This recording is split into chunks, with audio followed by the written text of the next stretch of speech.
Fotografitë e realizuara në Shqipëri në vitin 1921 nga akademiku dhe antropologu zvicerian Eugen Pitard janë sjellë për publikun korçar në një ekspozitë të veçantë të çelur në Galerinë e Arteve Digjitale.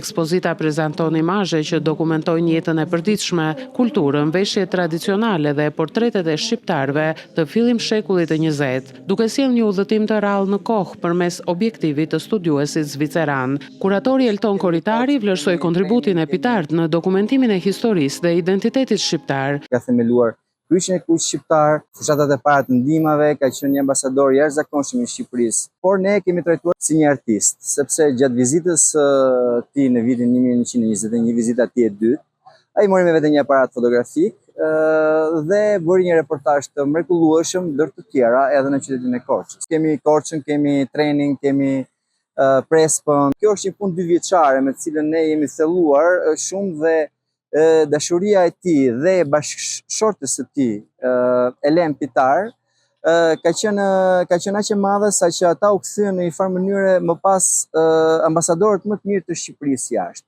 Në aktivitet mori pjesë edhe ambasadoria zvicerane në Shqipëri, e cila e cilësoi ekspozitën si një dëshmi të marrëdhënieve të hershme dhe të mira mes Shqipërisë dhe Zvicrës. Ekspozita sjell për publikun një pjesë të rrallë të memorjes historike dhe kulturore shqiptare, përmes objektivit të një studiuesi që e vështroi vendin me interes dhe respekt.